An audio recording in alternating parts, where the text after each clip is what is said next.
friends, and welcome to the Dr. Sem Yankees and More program. It is Saturday, August the 22nd, 2026, and let's make today a great day. How do you make your day great? Well, it's simple. It is simple. The way to make your day great is to appreciate what you have. Appreciation is the foundation of happiness. You make your day great by looking at the world around you and noticing all of the good, because there is a lot of it. And then you take that good and you cherish it in your heart. And you can't help but have a great day. Make each day great, because when your day is great, you make the days of the people around you better. When we give love, it comes back to us in greater amounts than we ever gave. But I know some of you will say, Dr. Sem, there's nothing good. I can't find anything at all good anywhere. As you sit in your air-conditioned home, watching your computer, on your cellular phone, sipping a Starbucks coffee or whatever. No, there's lots of good. There is lots of good. But if you really believe you can't find any good, well, then go out and do something nice for somebody else. And then there will be good. And then you can cherish that good in your heart. And you can also, obviously, if you're doing good for other people, but you can share that good and help make this world a better place for everybody. This, of course, is the Dr. Sem Yankee Show. And I am going to amaze you all, as I do every week, with statistics, facts, and perspectives that no one else brings you. I have been down on the Yankees all year. The Yankees had their swoon. They have their annual swoon. You know I don't believe Brian Cashman did a great job at the trade deadline. You know I don't believe that Aaron Boone is a very good manager. You know that I think the Yankees are flawed fundamentally. You know, I think their strategy is weak. You know that I think a lot of the players don't pay attention. It's not a well-disciplined team. We've gone through all of that. I think if you read Start Spreading the News, the greatest Yankees site there is, I believe if you read Start Spreading the News, and if you have since we started in 2017, you will have read, I don't know, 143,622 different articles by me saying a variation on many of those themes. And this has not been a great season for the Yankees. It hasn't by any measure. And I'm not saying the Yankees are going to win the World Series. I've gone over this a million times as well. I don't believe the Yankees are built to win the World Series. Might they get lucky in a short series and win the World Series? Of course they might. Are they built to be a powerhouse? Absolutely not. When they get into the postseason, and I've been saying almost all year long, they will reach the postseason. So when they get into the postseason, do they have a good chance to win it all because they have outstanding starting pitching? Yes, they do. But are they built to be great? No, they're not. But all that aside, I've talked about that for, I don't know, is somebody calculating it? What do you got? Yes, the number just came to me. It's 14 million times on the nose. This is the 14 millionth and first time or something like that we're talking about these things. But all that aside, put it all aside, take it all, it's all true, and put it to the side. We're going to put all of it to the side. And we're going to talk about something that no one else has talked about. No one else has mentioned this. And as I write in my articles on Start Spreading the News, of other podcasters, writers, sportscasters, bloggers, or whomever uses this information that I'm sharing, at least give credit to Start Spreading the News and the Dr. Sem Show and the McGrath Podcast Network and all of our partners and friends, and say, this is where I got the information from. As down as we are, as I have been about the Yankees this year, as discouraged as I've been, the Yankees are actually doing pretty well. They had their swoon. Yes, they did. We know about that. Did you know that the Yankees, the 2026 Yankees, have had only one losing month?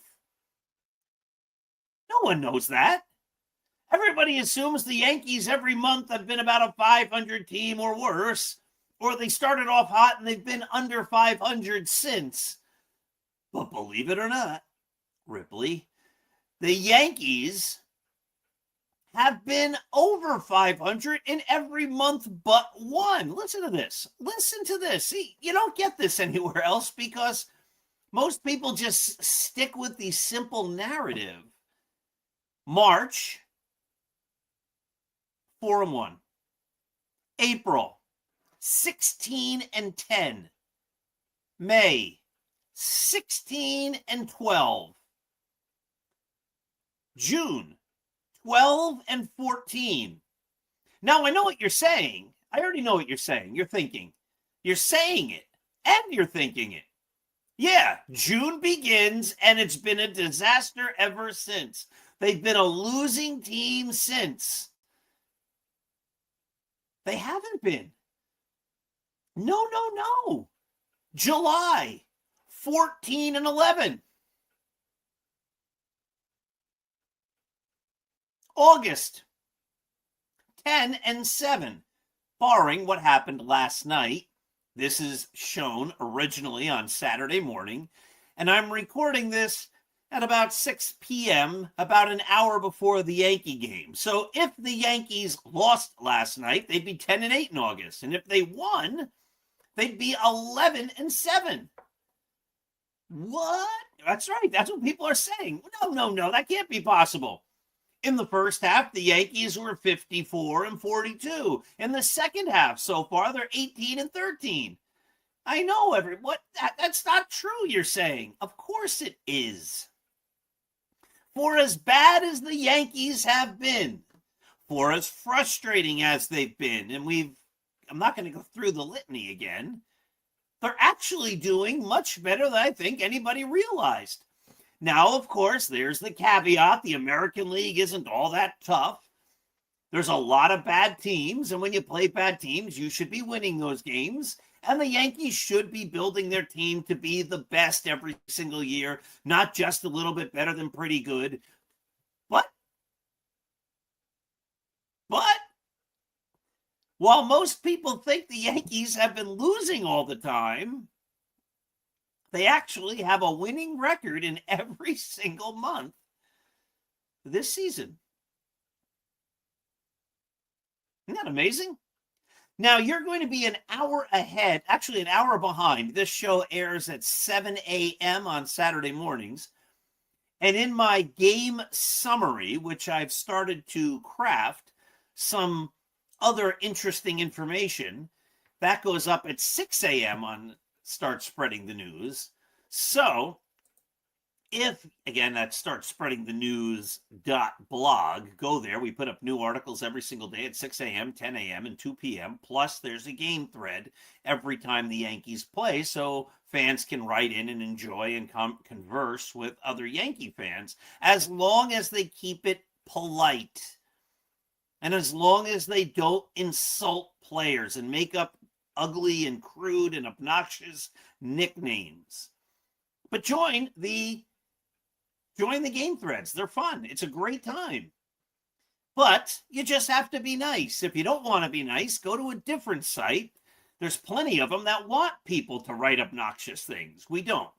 We have the nicest Yankees site on the internet, the most respectful Yankees site on the internet. But go to Start Spreading the News, 6 a.m., 10 a.m., 2 p.m. in the game thread. Now, tomorrow's a day game, so there won't be a 2 p.m. article because the game thread will be going on, so that preempts the 2 p.m. But tomorrow morning, or yesterday morning, this morning, Saturday morning at 6 a.m., I put up an article, which is the summary of whatever's going to happen tonight in the Yankee game. And in that, I'm giving some interesting information. I want you all to sit down for this because, again, no one is sharing this kind of fact with you. George Lombard has played 14 games. And I've talked about batting him ninth and not moving him around the batting order. The Yankees have not done that. And to date, I have been wrong because to date, he has been everything he's been advertised to be and more. He has been terrific. George Lombard Jr. has been fantastic. It's awesome how good George Lombard Jr. has been. And a lot of people are saying, see, we told you, he is a keeper. He is here for good. He is great. And he might be. And it looks like he could be. It might even look like he should be. But, my dear friends, I just want to share some information. And if you read Start Spreading the News at 6 a.m. on Saturday morning, you would have read this already. But not everybody reads Start Spreading the News, even though they should. Some people just watch the podcast. And so, for those of you who haven't seen the article yet, George Lombard, before the game last night, was batting .292. His batting average across 14 games has been .292. And people are saying that proves he's for real. He's played 14 games, 2 weeks. That proves he's for real. The guy's hitting .292. What they don't tell you is in his second season, in 2024, the Yankees had an elite fielding Gold Glove young shortstop. His name is Anthony Volpe. He's been discarded, thrown to the curb, back in the minor leagues, and he's going to try to make it back to the big leagues as a second baseman. Fair enough. Okay. But that same Anthony Volpe, across 24 games, not 14, across 24, to begin 2024, was hitting .293. What? I don't believe it. Look it up. 14 games is nice. It's great to have a 14-game hot streak to begin your career. That's terrific. 14 games is not a career. You say, all right, Dr. Sem, Volpe had a hot streak. In 1972, the Yankees had a third baseman named Celerino Sanchez. In 14 games from July 7th to July 23rd, Celerino Sanchez batted .354. Now, I know a lot of people out there have never heard of Celerino Sanchez, in spite of the fact that he was the name the Yankee the other night. Besides that, most people have never heard of him. But that's the point. You haven't heard of Celerino Sanchez because his career flamed out. Yet across 14 games, like George Lombard Jr., he was hotter than a firecracker. He hit .354. 14 games, my dear friends, does not define a career. How about this one? What if I told you that the Yankees' best shortstop since, I don't know, 1970. Let's just pick a random year. Was Alvaro Espinoza, the best Yankee shortstop between 1970 and the rise of Derek Jeter, was Alvaro Espinoza. Or what if I told you that if George Lombard can hit as high as Alvaro Espinoza as a shortstop, the Yankees will be doing really well? You would say, Dr. Sem, you've lost your mind.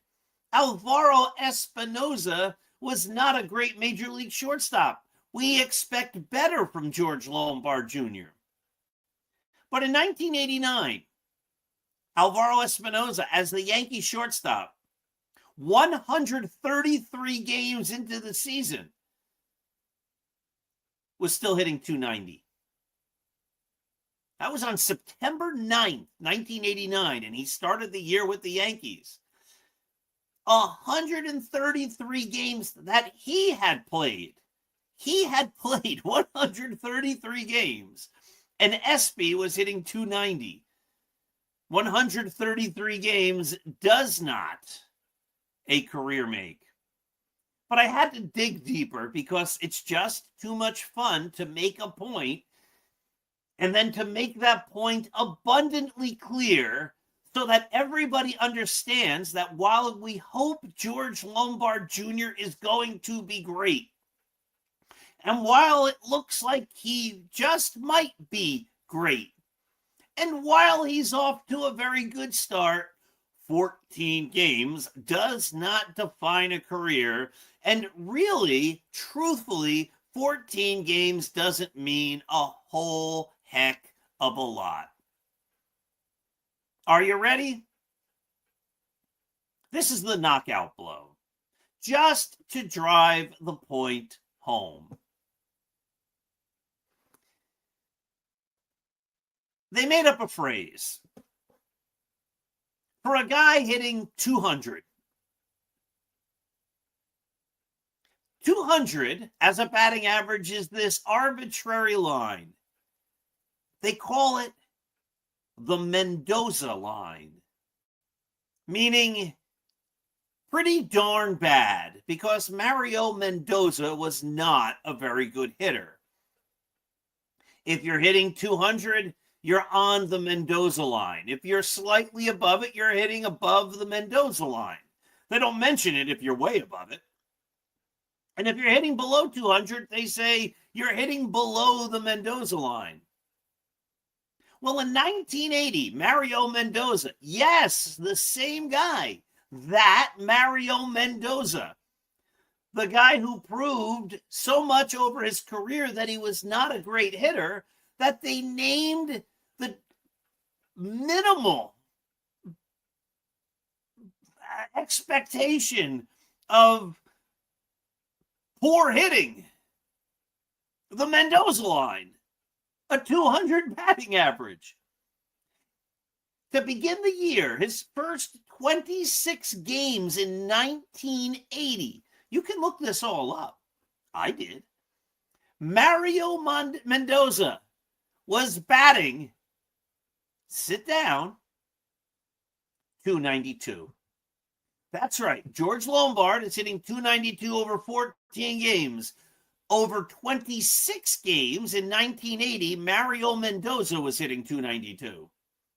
292 over 14 games is nice. It's terrific. It feels good. It gets us excited about George Lombard Jr., and I'm getting excited. But I think we need to temper our enthusiasm because, as I've shown with just a few players, and you could do this for almost any player across baseball history, they've had 2 weeks, 14 games. They've had 26 games. They've even had seasons where they hit well above their average. Mariano Duncan hit 340 in 1996. I don't think he was a Yankee by the end of 1997. I mean, it just, and he never came close to that again. And no one expected him to. So let's be excited about George Lombard Jr. Let's celebrate that he is proving that he can hit major league pitching. Let's enjoy his defense. But let's also keep this all in perspective. 14 games, a few hits over a couple of weeks does not define a career. It is not time, nor will it be time for many, many years for us to start wondering what George Lombard Jr.'s plaque in Monument Park is going to look like and his plaque in the Baseball Hall of Fame. Now, speaking of Monument Park, I encourage you, please, please, please go to Start Spreading the News. Please. I put up a series of articles this last week about Monument Park. You see, sadly, Tommy John passed away earlier in the week. I think it was on Sunday of last week. Tommy John, the great Tommy John, passed away. And the crime, we will all pass away. That's not the crime. The sad thing, the crime is that he never lived long enough to be enshrined in the Baseball Hall of Fame. Now, I've been arguing for Tommy John's case for a long time, many, many years. But the moment he died, you know what virtually the entire baseball world said? Tommy John should be in the Hall of Fame. And he will get there. Tommy John will be in the Baseball Hall of Fame. But the crime, the sadness, is that he will not be alive to see it. He'll be inducted posthumously, and that's just not right. Now, I understand that this happens sometimes. It happened to Ron Santo. It happened to Dave Parker. Parker at least learned he got in. It happened to Dick Allen. It happened to Buck O'Neill. All these guys that everybody said they belong in the Hall of Fame, they died and then they got in. And it's more than them, but you get the idea. Like, if we believe a guy belongs in the Hall of Fame, we've got to figure out a way to get that guy in the Hall of Fame. But the Hall of Fame at least has an excuse. The Hall of Fame at least has an excuse. They have voting procedures. They have calendars. They have a process. And Tommy John was part of that process, and he wasn't able to get in. Dick Allen, Ron Santo, and all the rest. That's a shame. But the Yankees have a Hall of Fame of their own. And my dear friends, please reach out to the Yankees and say the exact same things I'm saying. The Yankees have a Hall of Fame of their own. And unlike the Hall of Fame, there are no voting periods. There are no distinguished panels that we ever hear about getting together to vote. There is no calendar. There are years when multiple guys get into the Yankee Hall of Fame. We call it Monument Park. It's the place where the Yankees say they honor their legends. But then there's years on end where nobody gets in. And there are a host of deserving players, guys who were great and very good and award-winning and even Hall of Fame Yankees who are not in Monument Park. And I don't mean to pick on Paul O'Neill, and I don't mean to pick on Tino Martinez. I'm glad they're out there. Let's celebrate what they did. But they were not as good as a host, a plethora of players who are not out there. Greg Nettles was a Yankee captain. He's not in Monument Park. Greg Nettles is arguably the greatest third baseman in Yankee history. Do you know how many third basemen the Yankees have in Monument Park? 0. I have a chapter of that in my book, The Least Among Them. You ought to get a copy of that book if you haven't read it yet. The Least Among Them. Here it is, The Ultimate Insider Book. That's Marty Appel saying that. Come on now. You can find those books and more at 8pbooks.net. You know who else belongs out there? Roy White. one of the great Yankees of all time, Roy White. He's got to be put in Monument Park. Read Roy White's autobiography, written with me at apbooks.net. The Yankees, unlike the Baseball Hall of Fame, can put people in Monument Park whenever they wish. As I said, there's years when nobody goes in. There's years when multiple guys go in. They never tell us why. They never tell us why Tino Martinez deserves to be in, and Greg Nettles, and Roy White, and Wally Pipp, and Tommy Henrich, and Charlie Keller, and Hank Bauer don't. They never explain that. They say that Monument Park is where we honor our legends, and yet there's legends that are not there. But here's the crime. Greg Nettles just turned 82. Roy White is 82. Bobby Richardson is 91. These guys will not be around forever.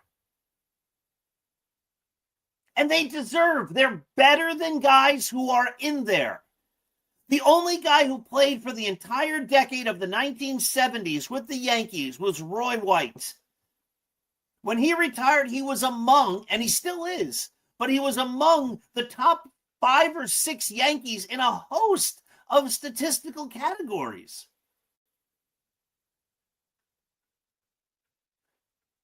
Not only that, he was classy. He was one of the best all-around people. He inspired other Yankees.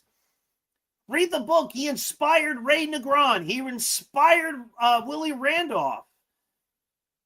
He's one of the good people in this world. And he's not in Monument Park, and he deserves to be. There's an article I put up listing the career WAR of the Yankees, the top 10 Yankees who aren't there. Absent A-Rod, and the guy with the highest WAR in Yankees history who's not in Monument Park, Roy White.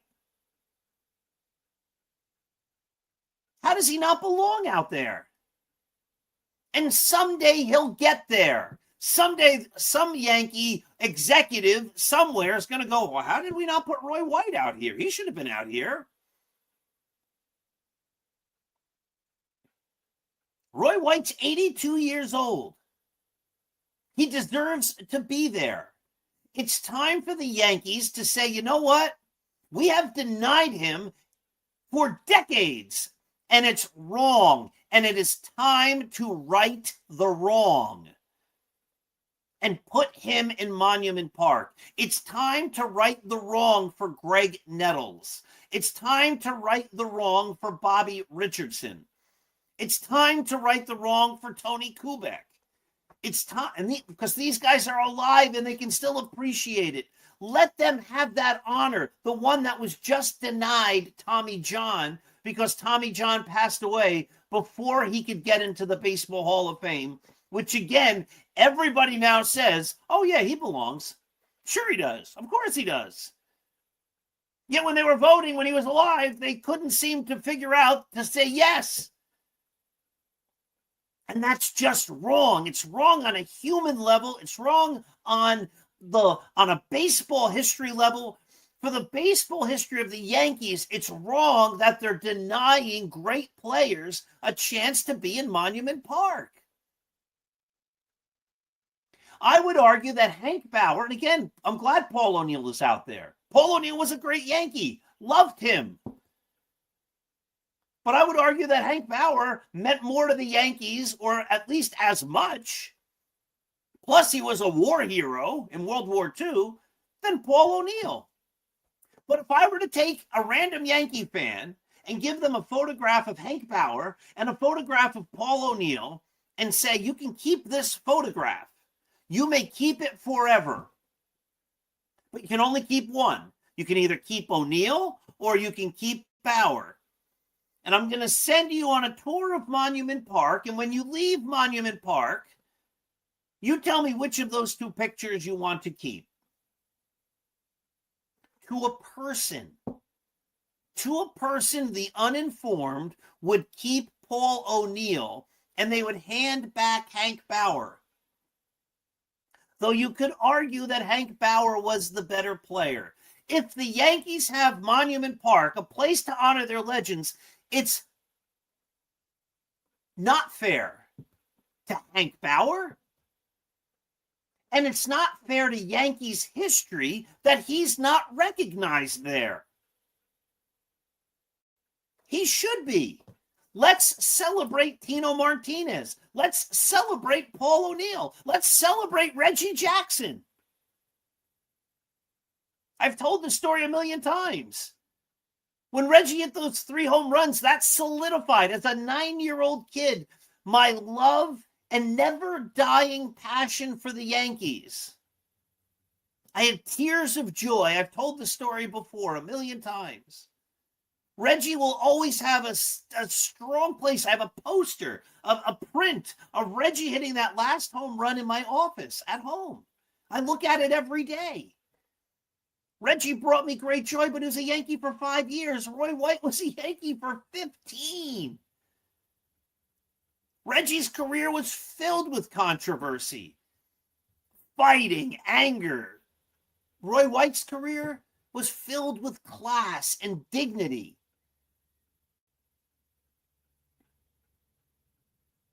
Why is Reggie there and Roy White not? And let's not be sitting on a podcast, on the news, have Yankee fans saying it, seeing it all over Twitter, everywhere in social media, that player X belongs in Monument Park. And what a shame it is that he's not alive to see it, because time passes on. Just like it did for Tommy John. Yankees, it is time.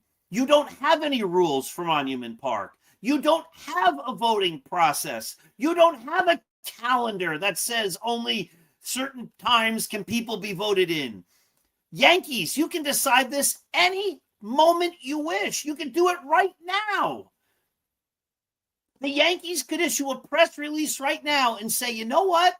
It is time to recognize some of our most elder statespeople, our statesmen, former players who deserve to be in Monument Park.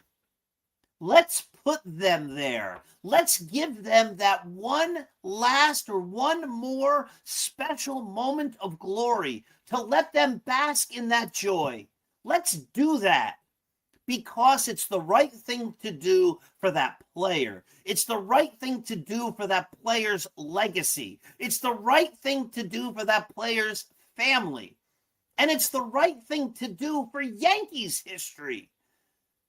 You can't tell the story of the Yankees and neglect certain players. You're telling a false history in Monument Park. It's a skewed history. So I encourage you to please, please, please go to Start Spreading the News. Read all my articles.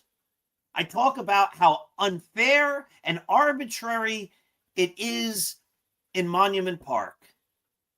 And here's the thing, as I've said, the Yankees have the ability to change it.